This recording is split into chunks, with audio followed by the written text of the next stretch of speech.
हाय everyone, अस्सलाम वालेकुम and welcome back to my channel stitch by Arzoo. आज मैं शेयर करने वाली हूँ इंस्टाग्राम मोस्ट वायरल 3 पीस की cutting and stitching step by step.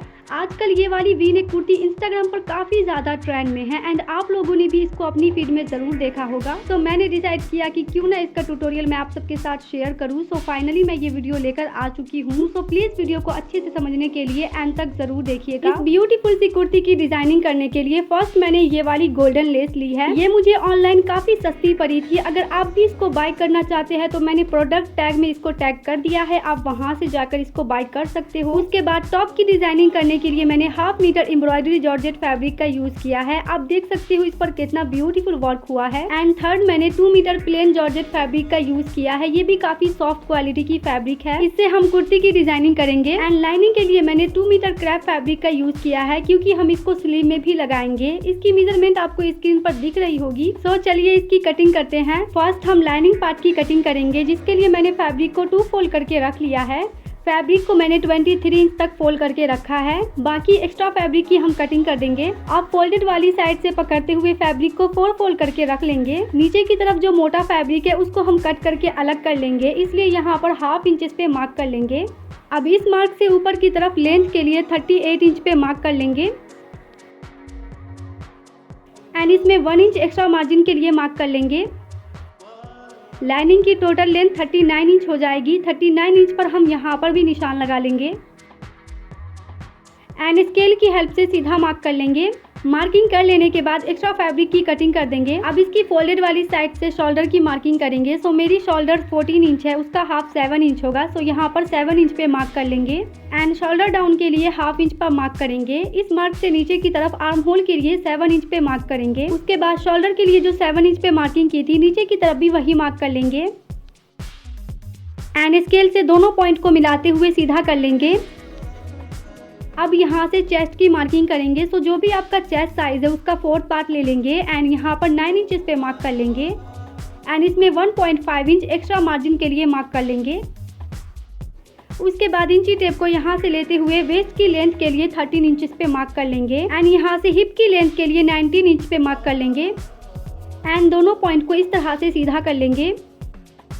अब यहाँ से वेस्ट की मार्किंग करेंगे। सो जो भी आपका वेस्ट साइज है उसका 4th पार्ट ले लेंगे एंड यहाँ पर 8 इंचेस पे मार्क कर लेंगे। उसके बाद 1.5 इंच एक्स्ट्रा मार्जिन के लिए मार्क कर लेंगे एंड सेम उसी तरह से हिप का 4th पार्ट ले लेंगे एंड यहाँ पर 9 इंचेस पे मार्क कर लेंगे। 1.5 इंच एक्स्ट्रा मार्जिन के लिए मार्क करेंगे। उसके बाद इस पॉइंट को मिलाते हुए फिटिंग के लिए मार्किंग कर लेंगे एंड बाहर वाली पॉइंट को मिलाते हुए कटिंग के लिए मार्किंग कर लेंगे। आर्म होल की शेप देने के लिए इसका सेंटर पॉइंट मार्क करेंगे 3.5 इंच एंड इस पॉइंट से गोलाई देते हुए बैक आर्म होल की मार्किंग कर लेंगे। फ्रंट आर्म होल की शेप देने के लिए यहाँ पर 1/2 इंचेस पे मार्क करेंगे एंड इस तरह से राउंड शेप देते हुए फ्रंट आर्म होल की मार्किंग कर लेंगे। नेक विड्थ के लिए 3 इंच पे मार्क करेंगे। अब यहाँ से इस पॉइंट को मिलाते हुए तिरछा मार्क कर लेंगे। उसके बाद मेरी दामन 19 इंच है, उसका हाफ 9.5 इंच होगा। सो यहाँ पर दामन के लिए 9.5 इंच पे मार्क कर लेंगे एंड 1.5 इंच एक्स्ट्रा मार्जिन के लिए मार्क कर लेंगे। उसके बाद इन दोनों पॉइंट को मिलाते हुए फिटिंग के लिए मार्किंग कर लेंगे एंड बाहर वाली पॉइंट को मिलाते हुए कटिंग के लिए मार्किंग कर लेंगे।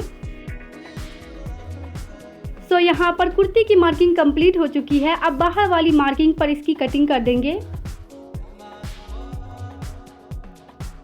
कट करने के बाद एक्स्ट्रा बची फैब्रिक को हम साइड कर लेंगे एंड फैब्रिक से बॉल पिन को निकाल लेने के बाद फ्रंट पार्ट को अंदर की तरफ फोल्ड करके रख लेंगे एंड बैक नेक की मार्किंग करेंगे। नेक विड्थ के लिए 3 इंच पे मार्क करेंगे एंड बैक नेक डीप के लिए 2 इंच पे मार्क करेंगे। नेक विड्थ के लिए जो 3 इंच पे मार्क किया था, नीचे की तरफ भी वही निशान लगा लेंगे एंड स्केल से दोनों पॉइंट को मिलाते हुए एक बॉक्स बना लेंगे एंड उसमें राउंड शेप की मार्किंग कर देंगे एंड इसी मार्किंग पर बैक नेक की कटिंग कर देंगे। नेक की कटिंग करने के बाद बैक पार्ट को अभी हम साइड कर लेंगे एंड फ्रंट पार्ट को हम फिर से डबल फोल्ड करते हुए रख लेंगे एंड फ्रंट नेक की मार्किंग करेंगे। नेक विड्थ के लिए 3 इंच पे मार्क कर लेंगे एंड फ्रंट नेक डीप के लिए 13 इंच पे। अगर आप हैवी साइज के लिए बना रहे हैं तो आपको 14 इंच पे मार्क करना है। यहाँ पर भी एक निशान हम 13 इंच पे लगा लेंगे। नेक विड्थ के लिए जो 3 इंच पे मार्क किया था, नीचे की तरफ भी वही मार्क कर लेंगे एंड स्केल से दोनों पॉइंट को मिलाते हुए एक बॉक्स बना लेंगे।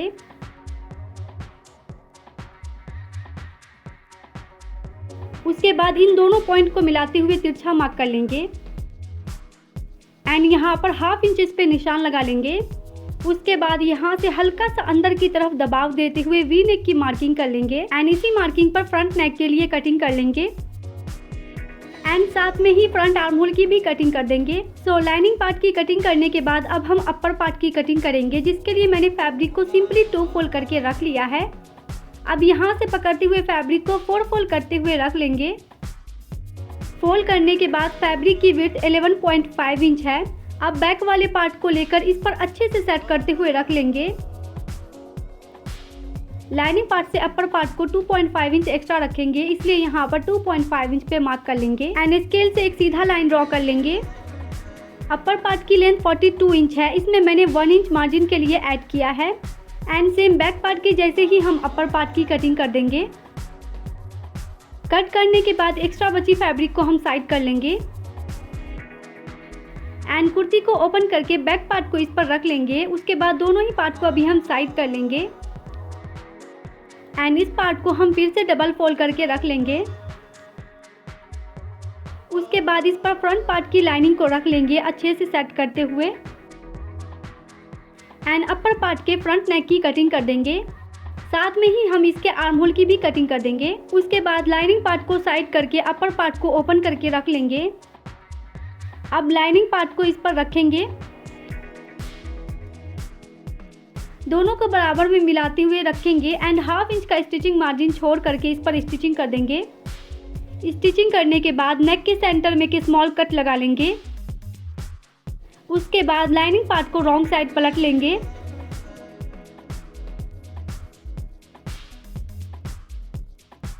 एंड इसकी राइट साइड से यहाँ पर स्टिचिंग कर लेंगे। उसके बाद ये वाली गोल्डन लेस ले लेंगे एंड नेक पर इस तरीके से फोल्ड करते हुए रख लेंगे।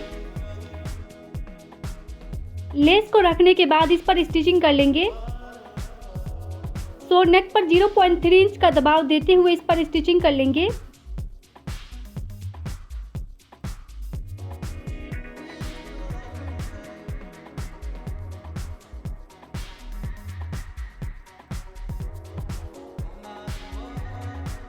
स्टिचिंग करने के बाद अब लेस को नेक के साथ अटैच करेंगे। लेस को नेक पर रखकर बिल्कुल इसके किनारे से स्टिचिंग करेंगे।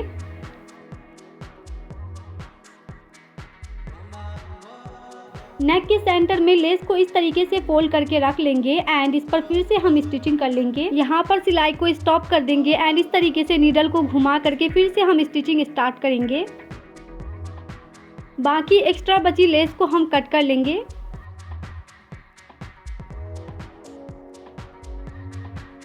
इसके नीचे से भी हम एक बार स्टिचिंग कर लेंगे।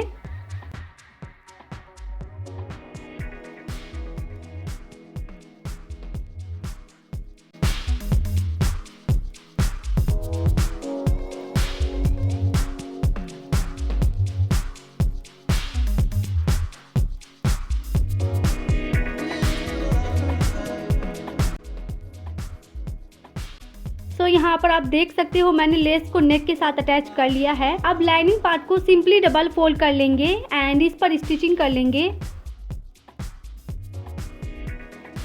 उसके बाद दोनों पार्ट को बराबर मिलाते हुए रखेंगे एंड इसके किनारे पर स्टिचिंग कर देंगे। तो यहाँ पर मैंने लाइनिंग को फोल्ड करने के साथ ही इसके किनारे को भी स्टिच कर लिया है एंड सेम फ्रंट पार्ट के जैसे ही मैंने बैक पार्ट को भी रेडी कर लिया है। अब दोनों पार्ट की राइट साइड अंदर की तरफ करते हुए रख लेंगे एंड शोल्डर को बराबर में मिलाते हुए रखकर 1/2 इंच का स्टिचिंग मार्जिन छोड़ करके शोल्डर को स्टिच कर लेंगे। अब दोनों ही साइड फिटिंग की मार्किंग कर लेने के बाद इसी मार्किंग पर हम फिटिंग के लिए स्टिचिंग कर लेंगे। फिटिंग की सिलाई लगा लेने के बाद अब हम इसके चाक को फोल्ड करेंगे। सिंपली हम चाक को डबल फोल्ड करते हुए रखेंगे, जैसे हम कुर्ती का चाक फोल्ड करते हैं सेम वैसे ही, एंड इस पर स्टिचिंग कर देंगे। दामन को भी डबल फोल्ड करते हुए रखेंगे एंड इस पर स्टिचिंग कर लेंगे। कुर्ती की फिनिशिंग करने के बाद अब हम इसका स्लीव कट करेंगे, जिसके लिए मैंने लाइनिंग फैब्रिक को 4 फोल्ड करके रख लिया है। स्लीव की लेंथ 17.5 इंच है, 1.5 इंच मैंने मार्जिन के लिए ऐड किया है एंड इसकी विड्थ 9 इंच है। अब ओपन वाली साइड से 2.5 इंच पे मार्क करेंगे एंड बाजू के लिए 7 इंचेस पे मार्क करेंगे एंड इसमें 1.5 इंच मार्जिन के लिए मार्क करेंगे। नीचे की तरफ 4.5 इंच पे मार्क करेंगे एंड 1.5 इंच एक्स्ट्रा मार्जिन के लिए मार्क करेंगे। उसके बाद दोनों पॉइंट को मिलाते हुए फिटिंग के लिए मार्किंग कर लेंगे। बाहर वाली पॉइंट को मिलाते हुए कटिंग के लिए मार्किंग करेंगे एंड यहाँ से स्लीव के लिए कर्व शेप की मार्किंग करेंगे। स्लीव की मार्किंग हो जाने के बाद बाहर वाली मार्किंग की तरफ इसकी कटिंग कर देंगे। कटिंग करने के बाद एक्स्ट्रा फैब्रिक को साइड कर लेंगे एंड स्लीव के सेंटर में एक स्मॉल कट लगा लेंगे। लाइनिंग की कटिंग होने के बाद अब हम अपर पार्ट की कटिंग करेंगे, जिसके लिए मैंने फैब्रिक को 4 फोल्ड करके रख लिया है। अब इस पर लाइनिंग स्लीव को रख लेंगे एंड सेम लाइनिंग स्लीव के जैसे ही इसकी भी कटिंग कर देंगे। कटिंग करने के बाद एक्स्ट्रा बची फैब्रिक को साइड कर लेंगे एंड स्लीव को ओपन करके लाइनिंग पार्ट को इस पर रखेंगे एंड दोनों पार्ट को अभी हम साइड कर लेंगे एंड इस वाली पार्ट को सीधा करके लाइनिंग पार्ट को इस पर रख लेंगे। नीचे की तरफ सिंपली डबल फोल्ड करके रख लेंगे एंड इस पर स्टिचिंग कर लेंगे। उसके बाद दोनों को बराबर मिलाते हुए रखेंगे एंड इस पर स्टिचिंग कर लेंगे। स्टिचिंग करने के बाद सेम लेस को इस पर हम रख लेंगे एंड इस पर स्टिचिंग कर लेंगे। लेस को स्लीव के साथ अटैच करने के बाद अब हम इस पर मिरर को ग्लू करेंगे। सो यहाँ पर मैंने मीडियम साइज के मिरर ले लिए हैं एंड इसको ग्लू करने के लिए फैब्रिक ग्लू का यूज़ किया है। 1/2 इंच का स्टिचिंग मार्जिन छोड़ करके यहाँ से हम ग्लू लगाना स्टार्ट करेंगे। इस पर जो फ्लावर बने हैं सिर्फ हम वहीं पर मिरर को ग्लू करेंगे। ग्लू लगाने के बाद 1 बाय 1 करते हुए मिरर को इस पर स्टिक कर लेंगे।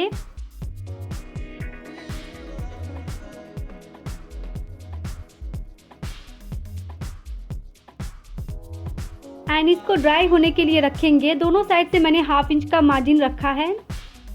ड्राई होने के बाद स्लीव को हम डबल फोल्ड करेंगे एंड फिटिंग के लिए इस पर स्टिचिंग कर लेंगे। स्टिचिंग करने के बाद स्लीव को राइट साइड टर्न कर लेंगे एंड सेम इसी तरह से सेकेंड स्लीव्स को भी रेडी कर लेंगे। अब दोनों ही स्लीव को आर्म होल के साथ अटैच करेंगे। दोनों की जो फ्रंट आर्म होल है वो बराबर में रहेगी। स्लीव को हम अंदर की तरफ से लगाएंगे। दोनों को बराबर में रखते हुए 1/2 इंच का स्टिचिंग मार्जिन छोड़ करके इस पर स्टिचिंग कर देंगे एंड सेम इसी तरह से सेकेंड स्लीव्स को भी हम स्टिच कर लेंगे। दोनों स्लीव को अटैच करने के बाद अब हम नेक पर भी मिरर को लगाएंगे। मिरर को स्टिक करने के लिए पहले हम इस पर ग्लू को लगा लेंगे।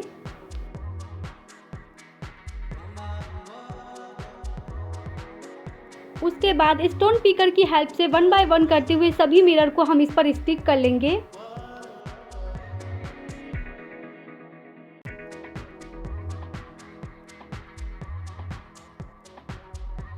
मिरर लगाने के बाद अब हम इसको ड्राई होने के लिए रख देंगे एंड तब तक इसका हम टॉप पार्ट कट करेंगे, जिसके लिए मैंने फैब्रिक को 2 फोल्ड करके रख लिया है। अब लाइनिंग पार्ट को इस तरीके से 4 फोल्ड करते हुए रख लेंगे एंड नीचे जो मोटा फैब्रिक है उसको कट करने के लिए 1/2 इंच पे मार्क कर लेंगे एंड यहाँ से अब हम स्लीव की लेंथ के लिए मार्क करेंगे 17 इंच पर। इसमें मैंने 1 इंच मार्जिन के लिए ऐड किया है एंड स्केल से दोनों पॉइंट को मिलाते हुए सीधा कर लेंगे एंड इस मार्किंग पर कट करके एक्स्ट्रा फैब्रिक को साइड कर लेंगे। टॉप की लेंथ मैंने 17 इंच रखी है एंड इसकी विड्थ 9 इंच है। अब यहाँ से शोल्डर की मार्किंग करेंगे 7 इंच पर एंड शोल्डर डाउन के लिए 1/2 इंच पे मार्क करेंगे। इस मार्क से नीचे की तरफ आर्म होल के लिए 7 इंच पे मार्क करेंगे। शोल्डर के लिए जो 7 इंच पे मार्क किया था नीचे की तरफ भी वही मार्क कर लेंगे एंड स्केल से दोनों पॉइंट को मिलाते हुए सीधा कर लेंगे। अब यहाँ से चेस्ट की मार्किंग करेंगे। सो जो भी आपका चेस्ट साइज है उसका 4th पार्ट लेंगे एंड उसमें 1.5 इंच मार्जिन के लिए ऐड कर लेंगे एंड यहाँ पर 10.5 इंच पे मार्क कर लेंगे।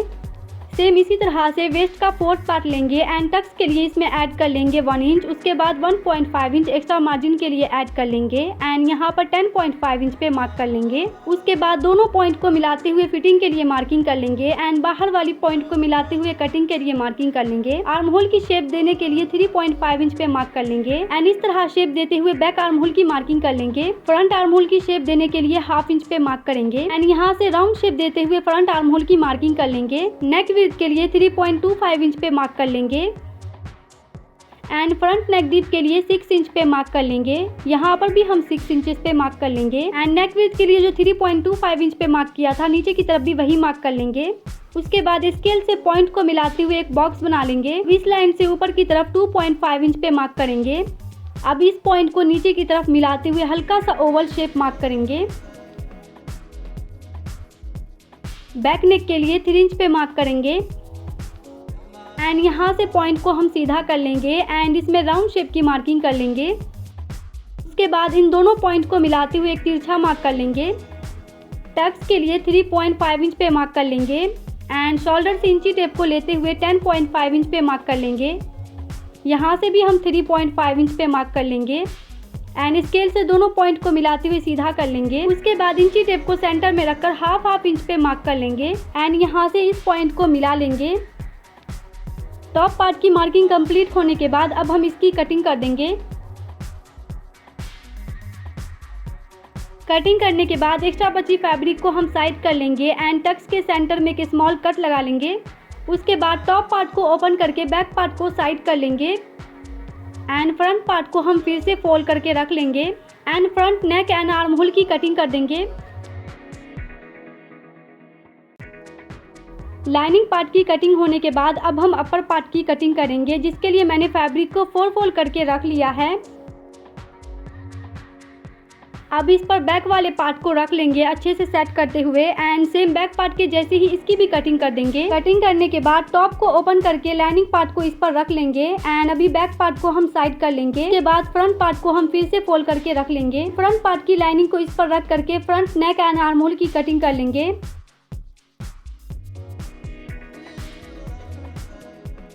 उसके बाद लाइनिंग पार्ट को साइड करके अपर पार्ट को ओपन करके रख लेंगे। उसके बाद लाइनिंग पार्ट को इस पर रख लेंगे एंड हाफ इंच का स्टिचिंग मार्जिन छोड़कर नेक पर स्टिचिंग कर लेंगे। उसके बाद दोनों आर्म होल पर हाफ इंच का स्टिचिंग मार्जिन छोड़ करके सिलाई लगा देंगे। इसी तरफ भी हाफ इंच पर स्टिचिंग कर लेंगे।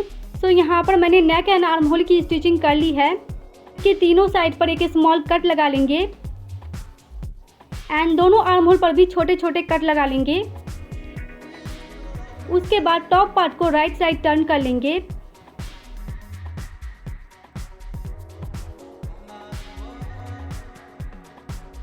टॉप को अच्छे से पलट लेने के बाद नेक पर हाफ इंच का स्टिचिंग मार्जिन छोड़ करके इस पर स्टिचिंग कर लेंगे एंड सेम इसी तरह से आर्म होल पर भी स्टिचिंग कर लेंगे। नीचे की तरफ 1 इंच का मार्जिन छोड़कर स्टिचिंग करेंगे। सो यहाँ पर मैंने सेम फ्रंट पार्ट के जैसे ही बैक नेक की भी स्टिचिंग कर ली है।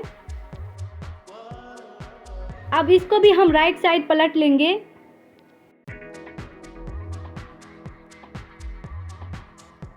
एंड अच्छे से पलट लेने के बाद इसके नेक पर स्टिचिंग कर लेंगे एंड दोनों आर्म होल पर भी स्टिचिंग कर लेंगे एंड नीचे की तरफ 1 इंच का मार्जिन छोड़कर स्टिचिंग कर लेंगे। सो यहाँ पर पहले हम टॉप पार्ट का नेक रेडी करेंगे।